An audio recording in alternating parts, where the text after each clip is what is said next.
दरक रहा जोशीमठ, दरारों से फैली दहशत, अब पुनर्वास की तैयारी। सरकार पर आफत भारी।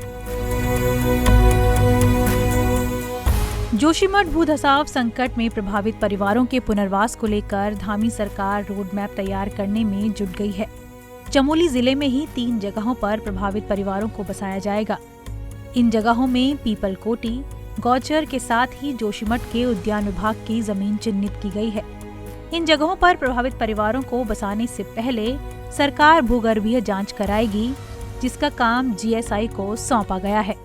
देखिए, जो भी मैप तैयार अभी कुल 81 परिवार ऐसे हैं जिनको की ज़्यादा खतरनाक स्थिति में पाया गया। 678 मकानों में से जो आइडेंटिफाई हमने किए हैं, और उन कुल मिलाकर के भविष्य की किसी भी संभावनाओं को देखते हुए हम लोग जोशीमठ के लोगों को गौचर और पीपलकोटी में विस्थापित करने का एक प्रस्ताव तैयार हुआ है, जिस पर जियोलॉजिकल सर्वे उसका कराने के बाद, क्योंकि भूगर्भीय जांच के बाद ही ऐसा ना हो कि जहाँ उनको विस्थापित किया गया वहाँ पर भी तो प्रभाव पड़ रहा, तो इसको पूरा परीक्षण करने के बाद उनके विस्थापन का पूरा प्रस्ताव तैयार करके इस पर आगे कार्रवाई की जाएगी।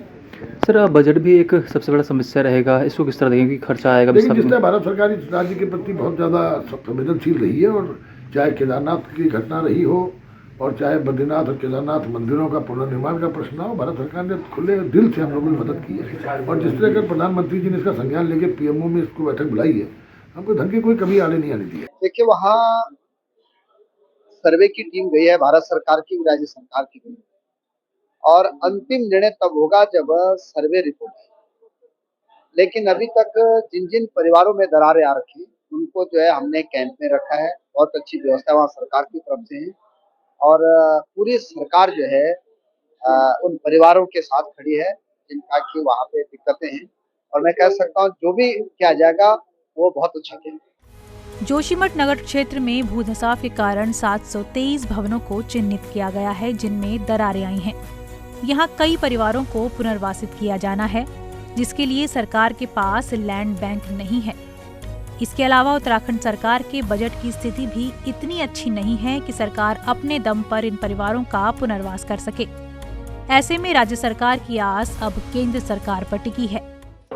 जितने भी जो भी बजट की आवश्यकता होगी उन संसाधनों पर हम विचार कर रहे हैं। संसाधन हम सब जुटाएंगे, और हमको भारत सरकार का, माननीय प्रधानमंत्री जी का हर संभव उन्होंने हमको अपना आशीर्वाद दिया है, उन्होंने सहायता का आश्वासन दिया है कि हर तरीके से सहायता करेंगे। और 2 स्थान वहाँ पर खोज रहे हैं, भूवैज्ञानिक उस पर काम कर रहे हैं, जियोलॉजिकल जो सर्वे है इत्यादि उसकी कार्रवाई प्रारंभ कर दी गई है।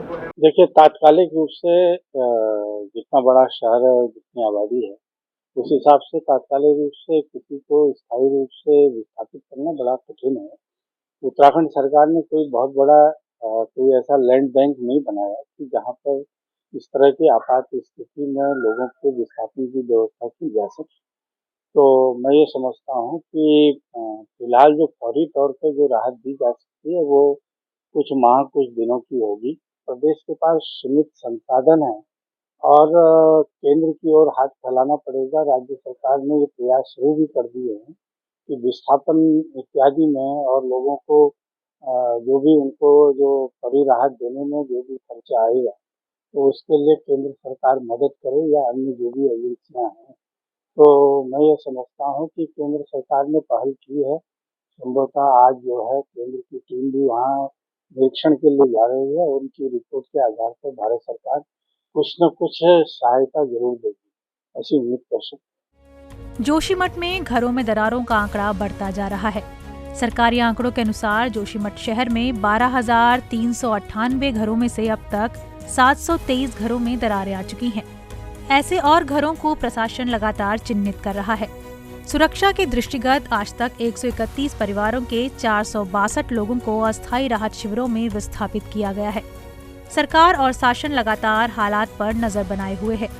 इसके साथ ही प्रभावित परिवारों को दूसरी जगह बसाए जाने की रणनीति पर भी काम हो रहा है, मगर ये सरकार के लिए कितना कारगर होगा, ये तो भविष्य ही बताएगा।